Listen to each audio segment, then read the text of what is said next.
Selamat berjumpa kembali dalam acara Interview on the Road Merpati Merah Putih Sejati. Kali ini interview saya akan mewawancarai Bapak Warsito sebagai tim khusus dari Gubernur Jawa Tengah Bapak Ganjar Pranowo. Selamat sore Pak. Selamat sore Bu Yani. So, lebih supaya jelas kita lepas saja ya Pak ya.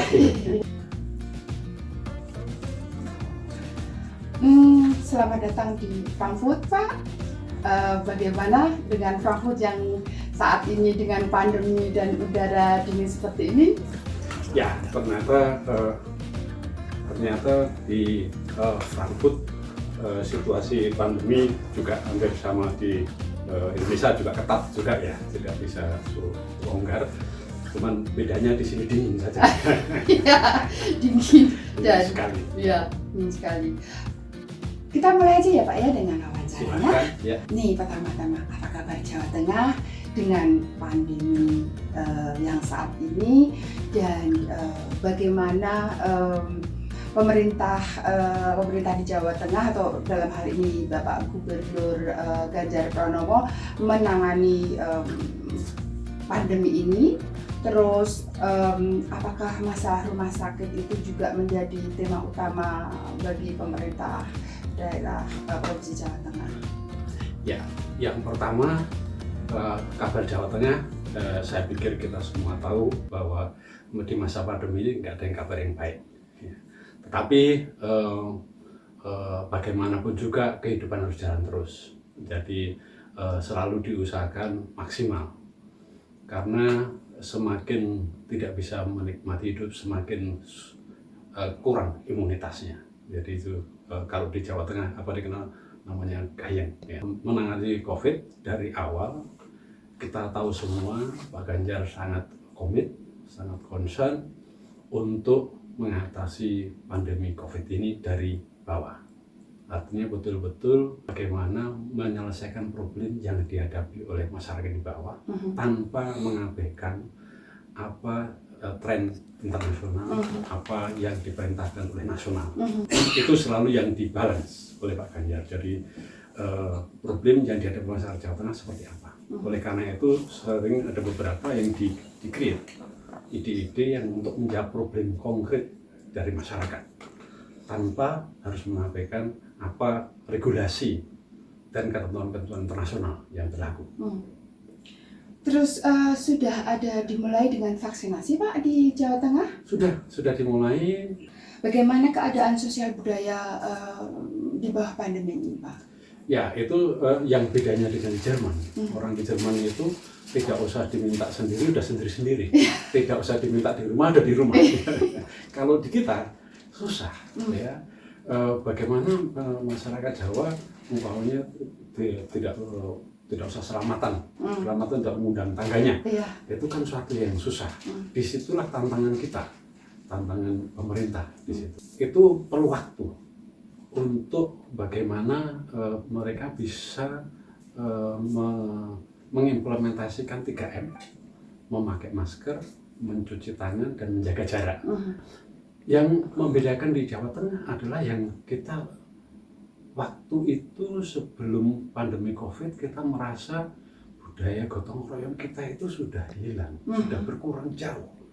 Ternyata sebelum pandemi itu perasaan begitu, karena orang jalan sendiri, individualis, macam-macam gitu. Karena ketika pandemi awal di bulan-bulan Maret begitu, di bulan Maret April, waktu itu masyarakat ngambil inisiatif masing-masing untuk melawan pandemi, bikin lockdown kecil-kecil, ada tingkat RT, ada tingkat kelurahan, ada tingkat kecamatan, macam-macam. Semua masyarakat ngambil inisiatif sendiri tanpa ada yang merintah.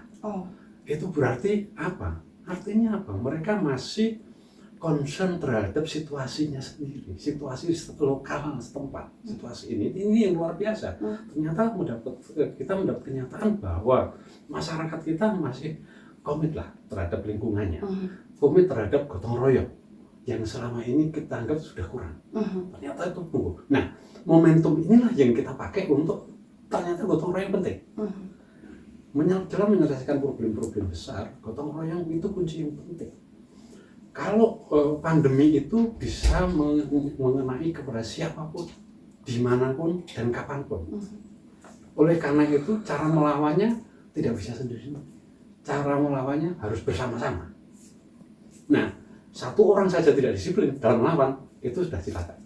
Oleh karena disiplin. Nah, bersama-sama itu basis penting bagi masyarakat Jawa adalah gotong royong. Guyup rukun itu penting.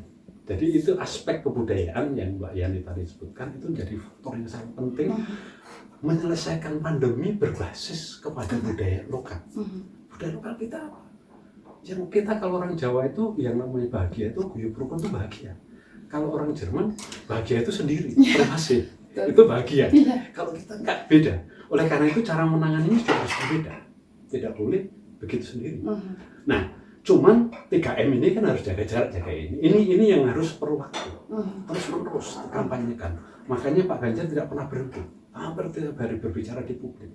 Atau datang ke pasar, datang ke sekolah, datang kemanapun untuk menjelaskan pada masyarakat, ayo, ini guyup rukun penting, nggak boleh tidak. Tetapi ini kesehatan, protokol kesehatan itu harus dijaga untuk memutus mata rantai penyebarannya harus begitu. Tapi jangan lupa guyup rukunnya jangan dilupakan. Gotong royong jangan lupa, penting tetap. Kalau nggak gotong royong nggak bisa. Mbak Yani bayangkan, seandainya pandemi itu yang mengatasinya pemerintah saja, masyarakatnya santai-santai, bisa dibayangin pandeminya kemana-mana. Nah dari sini kita bisa melihat bahwa arti penting masyarakat dalam menangani problem-problem besar daerah atau problem-problem besar bangsa ini. Jadi masyarakat punya peran penting. Ini yang harus kita sekarang jadi belajar gitu. Kalau tidak nggak bisa. Untung gotong royong masih jalan. Untung masyarakatnya masih punya kepedulian untuk menyelesaikan problem. Ini yang memudahkan pemerintah.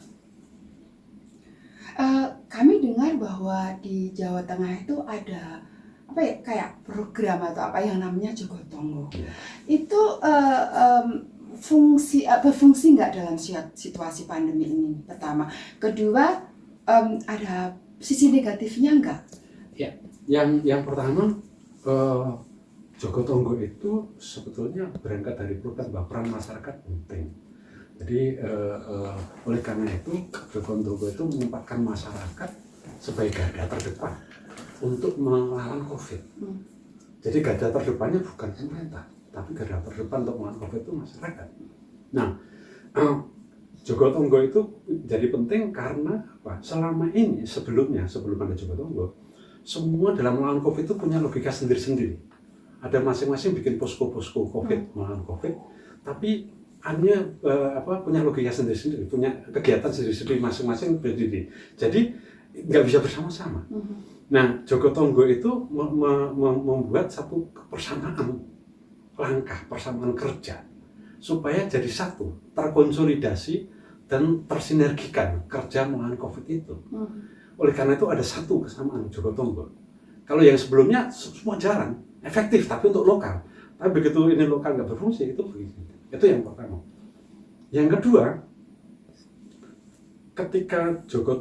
ketika pandemi COVID itu dipotret dari sisi kabupaten, Jawa Tengah itu hampir merah semua karena semua kan kena.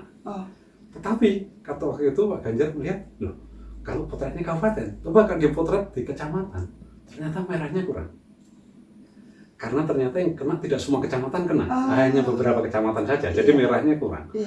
Ketika difokuskan lagi, di zoom lagi, masuk ke kelurahan, ke desa, ternyata merahnya kurang lagi. Ya, kalau di blok kabupaten merah semua kan, di satu kelurahan, kabupaten nggak merah. Gitu ya. Nah, oleh karena itu, nah, ketika di zoom lagi di RT, kan merahnya. Nah, karena di RW itu ada merahnya, makanya dikunci di RW aja. Jadi tidak di kabupaten kan jadi yang tidak kena itu malah kekunci juga. Tapi kalau fokus di tempat-tempat yang memang sudah itu merah, sehingga itu dikunci dan kemudian yang di sekitarnya ini di RW sekitarnya juga membackup sebagai supporting sistemnya, sehingga itu lebih efektif menggunakannya. Itu teorinya. Prakteknya itu bukan satu yang gampang, karena itu merubah paradigma, merubah mindset. Merubah mindset orang bahwa itu nggak gampang. Semua sepakat kalau bicara begini ya bagus. Tapi ketika dipraktekkan nggak begitu. Ada umpamanya problem seperti gini. Loh, kenapa kok saya kepala desa selama ini punya otoriter, tiba-tiba otoritasnya dikasihkan ke RW umpamanya. Kesalahpahaman. Ya karena loh kok tiba-tiba RW yang jadi perhatian, bukan saya kepala desa. Nah, sesungguhnya dengan Joko Tonggo ini fungsi kepala desa lebih ringan. Karena apa? Selama ini ketika nggak ada Joko Tonggo ini, semua problem masuk ke desa. Kepala desa ngatasi semua problem kesehatan, problem ekonomi, semua masuk seluruh desa. Sehingga dia kesulitan macam-macam. Nah, dengan adanya ini, problemnya sudah ditangkap di tingkat RW. Sehingga dia juga mengkoordinasikan aja, meregulasikan, memfasilitasi, mendinamisir aja sebetulnya. Nah, apakah itu berfungsi semua? Pasti tidak. Nah, hanya banyak. Tapi semakin kesini, semakin COVID banyak ini, semakin penting Joko Tonggo. Semakin sekarang digerakkan lagi. Jadi kemarin sempat Joko Tonggo kurang perhatian, tapi sekarang sama Pak Gubernur dalam waktu 2 bulan terakhir ini push lagi supaya Joko Tonggo itu digalakkan. Dan sekarang mulai banyak yang paham bahwa Joko Tonggo tidak sekedar hanya jogo tetangganya saja, tapi ini program melawan COVID bersama-sama. Itu bukan program, tapi ini gerakan masyarakat untuk melawan COVID. Sehingga pemerintah itu sebagai supporting systemnya, sebagai fasilitator yang meregulasi supaya terjadi satu. Dengan adanya kebutuhan konkret semakin dalam, semakin sekarang tahu. Umpamanya Satgas hiburan sekarang banyak dibicarakan di Dinas Pendidikan dan Kebudayaan. Mulai didorong lagi dari sana, didukung ada program-program untuk mengenai hiburan. Hiburan itu apa? Hiburan itu adalah kegiatan-kegiatan yang menghibur warga berbasis pada kesenian lokal setempat. Jadi umpamanya ada rebana, yang mukul rebana 2 orang aja, tapi keliling RW. Nanti yang punya rebana di masing-masing rumah bisa nyaut kalau udah rebananya lewat. Jadi tung tok gitu. Jadi kedua umpamanya pakai kentongan. Kentongan umpamanya disepakati sebelum maghrib kita lotekan, kalau istilah Jawa lotekan itu ya.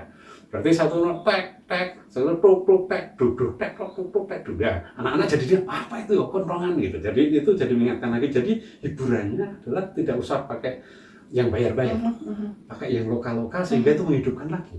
Yang ini bagaimana dengan sosial budaya? Apakah bantuan sosial itu sudah bisa mencakup untuk wilayah Jawa Tengah yang diutamakan? Ya, saya pikir kalau dari perspektif fasilitas yang tersedia mencukupi. Tapi problemnya bukan pada kesediaan fasilitasnya, karena dari untuk Jawa Tengah itu kan tidak hanya dari pemerintah Jawa Tengah, ada dari pemerintah pusat, ada pemerintah provinsi, ada pemerintah kabupaten, masing-masing mengeluarkan dana untuk bantuan sosial itu ya. Tetapi problemnya pada ini sistem yang besar. Ya. Itu problemnya di sana. Jadi ketika data yang digunakan adalah data yang lama, mungkin bisa ada problem karena data kondisi kan dinamis, berubah. Sementara itu problem-problem yang ada. Jadi ada yang harusnya dapat nggak dapat, ada yang seharusnya dapat nggak dapat, atau supaya nggak ada problem bagi roto aja, bagi to namanya, bagi roto aja gitu. Tapi itu bukan sistem. Nah, ini saya pikir kemarin ada kendala itu ada pasti. Terus kemudian juga kendala kalau begitu pengadaan bahan bakunya, kenapa tidak menggunakan umpamanya ikan produksi nelayan. Jadi kenapa nggak dibeli aja produksi ikan itu memberikan nelayan. Terus kemudian berasnya dari petani aja. Terus kemudian ngambilnya dari lewat BUMDes, Badan Usaha Milik Desa. Jadi sekaligus mendayagunakan ekonomi lokal untuk memenuhi kebutuhan itu, bantuan sembakonya. Itu juga yang kita kerja keras supaya itu masuk sekalian. Gitu. Jadi tetap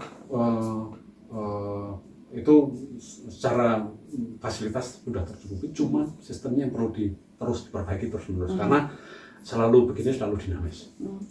Dan itu perbaikan sekaligus mendayagunakan itu. Terus sektor-sektor mana Pak yang terimbas oleh pandemi ini? Ya, terutama yang industri yang bahan bakunya tergantung dari luar ya. Karena itu kan masalah transport, umpamanya dulu impornya karena transport barangnya kan itu ada hambatan-hambatan ya, sehingga bahan bakunya terlambat.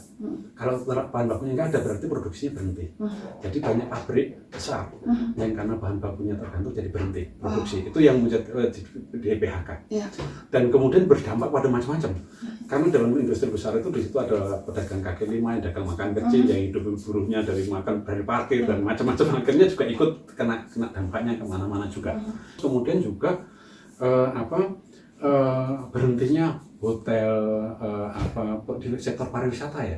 Dulu kan di umpamanya petani sayur kan mensuplai dari hotel-hotel untuk kepentingan, tiba-tiba nggak ada lagi, berhenti. Itu juga banyak yang kemudian dibuang produk-produknya itu karena nggak terserap, ya, dibuang. Nah itu yang kemudian dicarikan solusinya, bagaimana cari solusinya, tidak lagi hotel-hotel tapi juga saling support, umpamanya begitu ya. Jadi terus kemudian juga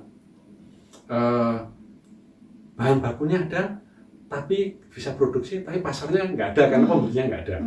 Jadi macam-macam. Jadi ada beberapa problem ya. Pertama bahan baku, kemudian nggak bisa produksi. Kedua bahan bakunya ada, tapi pasarnya nggak ada. Ketiga ada peluang pasar yang baru, umpamanya bikin masker. Itu kan peluang baru, dulu nggak ada bikin masker. Yang dulunya bikin keripik, tempe gitu. Tiba-tiba ada peluang bikin masker, kan ketika tempe-nya berhenti kan harusnya bisa dialihkan produksi. Tapi kan kita alih profesi. Dan ini kan perlu waktu juga untuk jadi mesin jahit, jadi itu udah jahit. Sehingga mengatasi problem itu. Yang kedua juga pemerintah pusat juga memberikan gelontoran program banyak untuk mendukung industri kecil, mikro dan kecil. Untuk dukungan mulai melalui kredit, bantuan segala macam itu banyak sekali. Itu yang bisa dikonsolidasikan, sehingga industri mikro dan kecil itu lebih cepat dibangun. Dan karena itu penting sekali dalam situasi krisis. Ini industri mikro dan kecil itu penting sekali. Sektor informal itu jadi penting sekali. Tapi kalau enggak itu, umpamanya sekarang begini.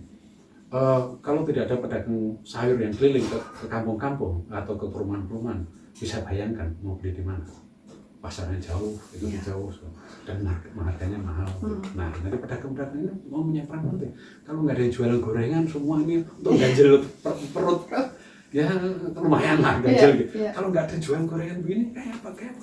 Jadi, atau untuk pakaian yang murah-murah segala macam itu. Jadi ini sektor informal dalam situasi krisis selalu menunjukkan punya peran yang sangat penting sekali. Oleh karena itu kita belajar bahwa nanti kalau krisis selesai, kita tidak boleh melupakan sektor informal dan sektor kecil yang selama ini kita underestimate gitu ya. Ketika krisis penting, tapi setelah krisis selesai lupa semua. Ini kita belajar tidak boleh lupa. Oleh karena itu kita mencoba salah satu perkenalan balik konten bagul itu nanti Bapak bisa terangkan masalah usaha kecil atau UMKM, Pak. Bagaimana yang ini berjalan di Jawa Tengah? Gimana keberhasilan usaha kecil UMKM di Jawa Tengah? Ya, karena tadi kita Pak Gubernur melihat bahwa peran penting sektor informal dan mikro kecil itu penting, maka banyak program diarahkan ke sana untuk mencari solusi atas problem-problem yang dihadapi itu tadi usaha mikro dan kecil. Oleh karena itu banyak program-program untuk mendukung itu, dan mulai kelihatan dampaknya. Jadi umpamanya yang kurang bahan baku dicarikan bahan bakunya, yang tidak ada pasarnya dicarikan pasarnya. Umpamanya di sayur umpamanya ada namanya pasar tani. Pasar tani itu ada di tempat-tempat di kantor-kantor, itu ada setiap hari gitu tertentu ada pasar tani. Jadi produk-produk petani itu dijual di situ. Jadi di dinas pertanian pangan umpamanya itu ada. Jadi tiap hari Jumat dan Selasa itu jual petani sayur, petani dan itu dikasih ruang, tapi sesuai dengan protokol kesehatan, jadi dijaga jaraknya ada pakai masker semua, cuci tangan ada semua, tapi biar beraktivitas di situ. Ada namanya pasar tani. Jadi itu dibuat di mana. Terus ada toko tani juga. Jadi itu di toko-toko yang menyediakan bahan baku yang harganya disubsidi, umpamanya gitu ya. Karena diambilkan dari produk-produk petani yang nggak terjual, dikasihkan ke toko tani atau di pasar tani. Jadi ada banyak program yang dikembangkan untuk mendukung agar sektor mikro kecil, industri mikro kecil itu atau usaha mikro kecil itu berjalan terus. Itu kan kalau mereka pedagang kecil seperti itu kan mereka juga dapat kredit ya Pak ya? bagaimana mengatasi dalam situasi pandemi ini mengatasi kredit macet, karena mereka tentu saja juga belum bisa mengembalikan. Apakah ada support dari pemerintah daerah untuk menangani masalah? Ya, ada, pasti ada. Untuk namanya istilahnya apa ya? Penangguhan kredit, pembayaran kredit. Okay. Ya. Itu ada. Jadi ketika tidak bisa mestinya pada awalnya 3 bulan, kemudian kayaknya diperpanjang lagi. Okay. Supaya nanti pertama tidak usah bayar dulu. Jadi kreditnya bisa nanti dibayar setelah selesai masa pandemi, usahanya jalan lagi baru dibayar lagi gitu. Nanti ternyata itu kan belum selesai, pandeminya belum selesai, jadi bisa ditunda lagi. Jadi ada bantuan untuk itu dari regulasi. Terus kemudian juga memang ada program seperti di Provinsi Jawa Tengah ada namanya jaminan kredit daerah. Okay. Jadi yang menjamin umpamanya usaha kecil yang dia idenya bagus untuk usaha, tetapi mau cari pinjaman kredit tapi nggak punya agunannya kurang. Makanya Jam Berda itu bisa menjamin.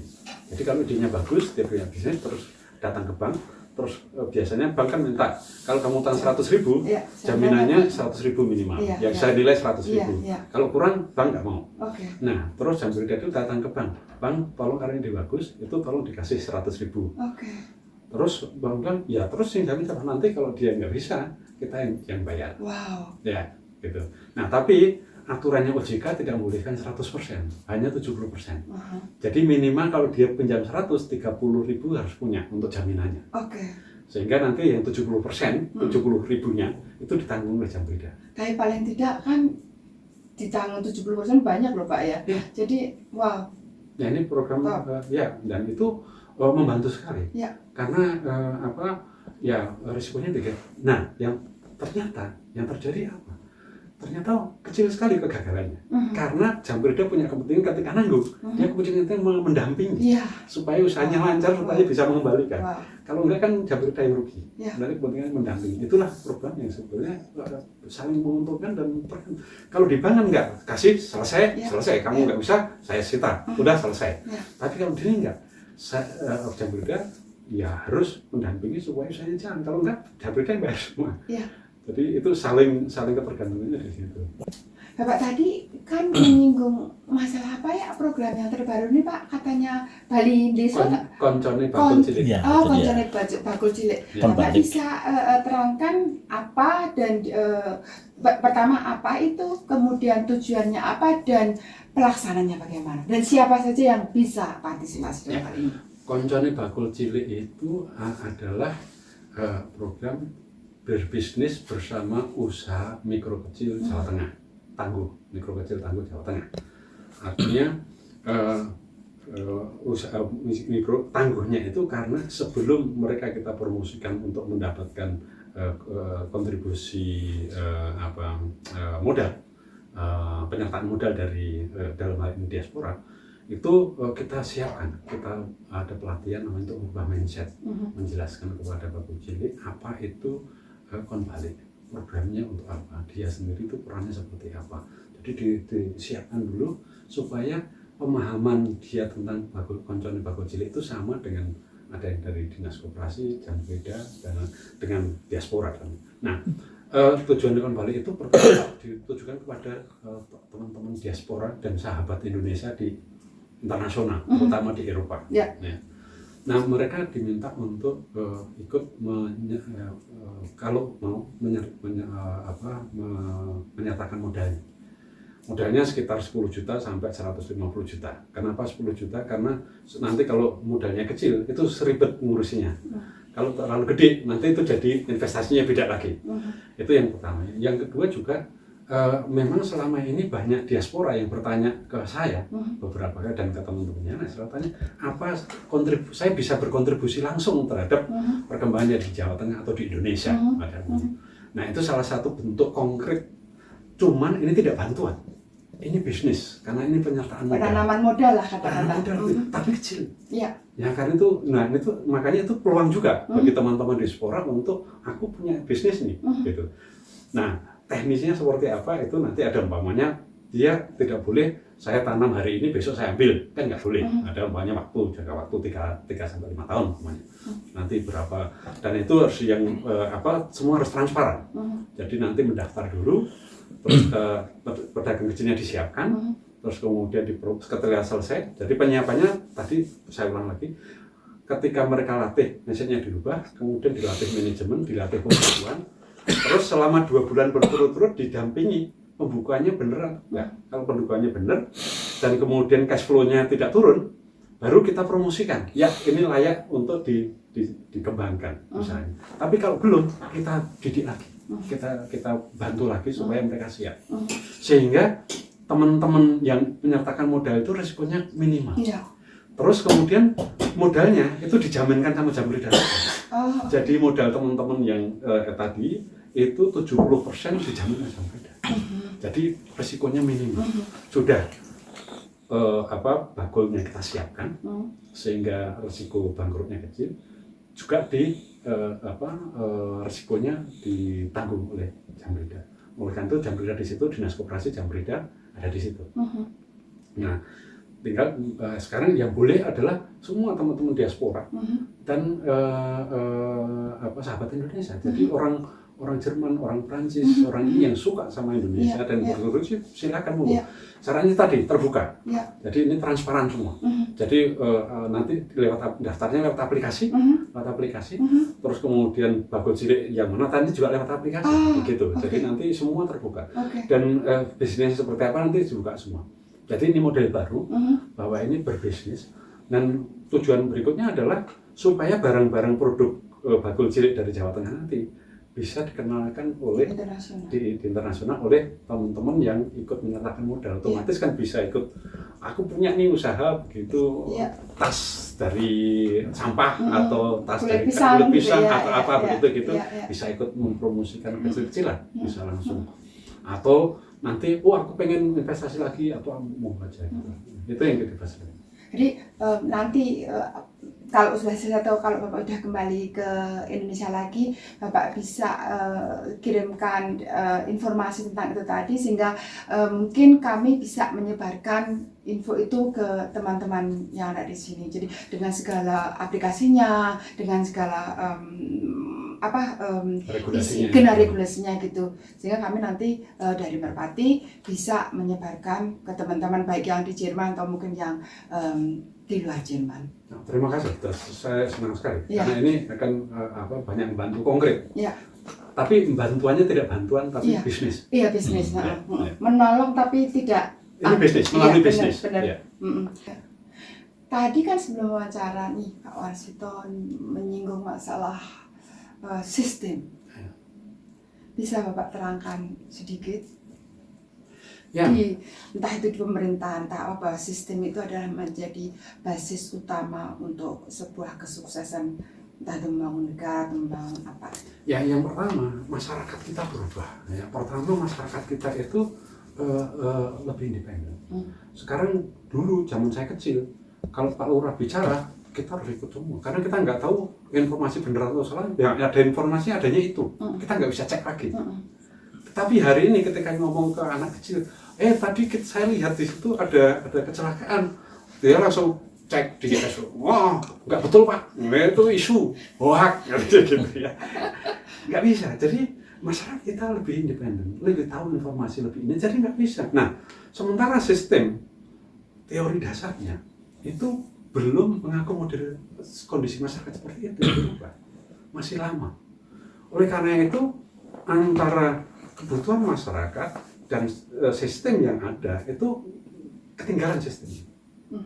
Karena merubah sistem baru itu memerlukan waktu, memerlukan banyak. Nah, oleh karena itu sistem ini terasa sekali ketika di COVID itu terasa. Umpamanya yang saya lihat antara legislatif, eksekutif, dan yudikatif. Ketika semua sepakat anggaran yang rutin digeser untuk anggaran penanganan COVID, semua sepakat. Ya, nggak ada yang nggak sepakat. Tetapi administrasinya seperti apa? Kan ini tidak boleh habis sepakat politik langsung besok berubah, kan enggak? Kan ada aturannya. Tata kelola pemerintahan kan ada aturannya. Mengeluarkan uang, merencanakan semua kan ada aturannya. Jadi tidak boleh suasana. untuk membuat aturan kan harus ada landasan regulasinya. Nah, untuk membuat regulasi, eksekutif, Pak Presiden, Pak Gubernur, Pak Wali Kota itu lebih gampang membuatnya. Karena membuat SK, surat keputusan Presiden, keputusan Gubernur, itu langsung bisa berubah cepat. Ya, mungkin 3 hari, mungkin 5 hari selesai. Di legislatif, sama. Di legislatif itu bisa karena semua tahu bahwa COVID itu penting, makanya kompromi di antara fraksi-fraksi walaupun gawe, tapi dalam ini lebih cepat karena bisa disepakati ya ini untuk perubahan. Jadi ada landasan regulasinya. Tapi dari sisi pengawasan ternyata itu ada beberapa kendala karena di situ terkait dengan beberapa, umpamanya dari pengawasan keuangan dari KPK, dari BPK, dari Kementerian Keuangan, walaupun strukturnya jelas, tetapi dalam prakteknya ini masih agak ribet. Jadi menggunakan anggaran itu sehingga sering ragu-ragu. Ini keputusan politik sudah dibuat, tapi ini nanti kalau masa pandemi selesai, saya mengeluarkan uang tidak sesuai dengan nomenklatur, saya kena problem. Nah ini salah satu problemnya. Oleh karena itu kalau di Jerman agak berbeda ya. Kalau di Jerman itu begitu ada pengawasan keuangan itu Finanzamt, Ministerium itu langsung pajak ya sudah selesai, satu pintu strike gitu. Nah di sana harusnya juga begitu, ada BPK, ada PK, itu sudah itu 2 pintu. Nah kita dan itu kan perlu disimulasikan. Jadi bukan salahnya orang per orang, tapi sistemnya harus ditata ulang. Menurut saya harus ada satu sinergi sehingga memudahkan implementasinya dalam pengawasannya. Itu yang saya pikir itu. Jadi problemnya bukan personal, problemnya pada kemampuan, tidak, problemnya pada sistem yang harus kita tata ulang karena situasinya berubah. Kondisi objektifnya itu sudah berubah, jadi harus dicek ulang sehingga itu mampu mengakomodir untuk menyelesaikan problem-problem yang ada di masyarakat. Tapi problem ini tidak hanya di Indonesia, di mana-mana di seluruh dunia. Karena sistem tata kelola pemerintah itu masih menggunakan teori yang lama, sementara kondisi masyarakatnya berubah dinamis terus, berubah terus, kebutuhannya berbeda-beda. Oleh karena itu di sini kita dapati di Jerman, umpamanya partai itu sekarang nggak ada yang besar dan dominan. Partai ini jadi lebih banyak karena tidak cukup lagi hanya 1-2 partai. Masyarakatnya sudah berubah, terpolarisasi sehingga itu nggak cukup lagi diakomodir satu organisasi besar nggak cukup. Kalau dulu kan bisa satu-satunya instrumen untuk memperjuangkan kepentingannya adalah partai. Sekarang bisa lewat media, bisa lewat NGO, bisa lewat macam-macam, itu jalannya banyak sekali sehingga alternatifnya ada. Oleh karena itu harus ditatanya berbeda. Nah, wow, tak terasa waktunya cepat berlalu, tapi benar-benar infonya top. Terima kasih sekali Pak Warsito dengan waktunya, dengan informasinya yang benar-benar saya itu belum pernah dengar. Entah itu tentang Jogotongo, tentang sistem, dan saya harap ini akan bermanfaat juga buat pemirsa. Dan kalau saya pribadi sangat bermanfaat dan infonya benar-benar mantap. Terima kasih Pak Warsito atas waktu, Pak. Demikian tadi pemirsa program interview on the road Merpati Merah Putih Sejati, dan hari ini dengan Pak Warsito, tim khusus dari Bapak Gubernur Jawa Tengah Bapak Ganjar Pranowo. Salam Merpati Merah Putih Sejati. Merdeka. Merdeka.